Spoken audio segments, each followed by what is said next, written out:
भोंदू मनोहर मामा उर्फ मन्या भोसलेच्या प्रकरणामध्ये आता वेगवेगळे वळण हे प्रकरण घेते असं दिसतंय.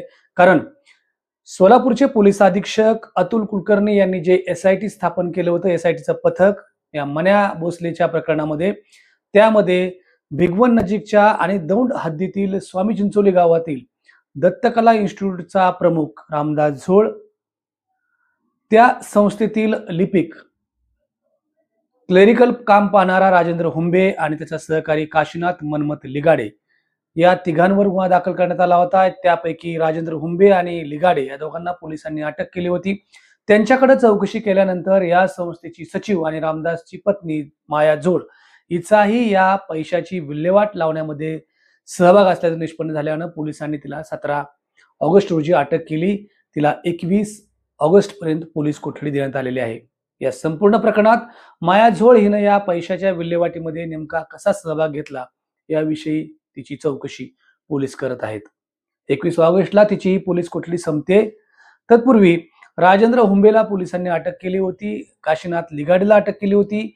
संस्थेतील जे पैशाच्या संदर्भातील रजिस्टर असेल किंवा इतर सगळी प्रमुख साहित्य असेल ते पोलिसांनी जप्त केलं होतं. हे सगळं जे साहित्य आहे ते तपासत असताना पोलिसांना माया झोळचा सहभाग निष्पन्न झाला आणि त्यावरून माया झोळला पोलिसांनी अटक केली. मात्र अजूनही रामदास झोळ पोलिसांच्या ताब्यात येताना दिसत नाही. रामदास झोळ अजूनही फरारी आहे. करमाळ्याच्या तालुक्याच्या राजकारणात सहभागी असलेला किंवा सक्रिय असलेला रामदास झोळ याला या प्रकरणामध्ये पाहिल्यानंतर तिथं खळबळ उडालेली आहे. केवळ सोलापूर जिल्ह्यातच नाही तर भाजपचा तिथला नेता असलेल्या रामदास झोळचा सहभाग आढळून आल्यानंतर शिक्षण क्षेत्रातही मोठी खळबळ उडाली आहे.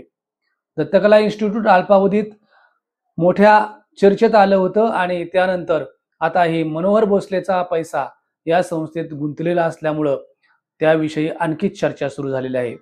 पोलिसांनी आतापर्यंत मन्या भोसलेवरती 6 गुन्हे दाखल केलेले आहेत आणि या 6 गुन्ह्यातला एक गुन्हा हा या दत्तकला इन्स्टिट्यूटशी संबंधित देखील आहे. गेल्या अनेक महिन्यांपासून मन्या भोसलेचा अवैध पैसा दत्तकला इन्स्टिट्यूटमध्ये वापरला गेल्याचं पोलिसांच्या तपासात निदर्शनास आलेलं आहे आणि त्यावरून हे गुन्हे दाखल झाले होते. आता माया झोळची चौकशी केल्यानंतर पोलिसांना आणखी कुठले नवे पैलू यामध्ये पाहायला मिळत आहेत किंवा शोधायला मिळत आहेत हे पाहणं औत्सुक्याचं ठरेल.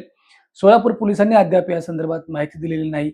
मात्र तिची पोलीस कोठडी संपल्यानंतर तिला न्यायालयात हजर केलं जाईल, त्यावेळी या संदर्भातील माहिती सोलापूर पोलीस देतील अशी अपेक्षा आहे. एकूणच मन्या भोसलेचा जादूटोणा, अंधश्रद्धा, महिलांची फसवणूक आणि महिलांवरील अत्याचार प्रकरणातील पैसा हा दत्तकला इन्स्टिट्यूट सारख्या शिक्षण क्षेत्रात वापरला गेल्यानं साहजिकच राज्यभरात मोठी चर्चा आहे.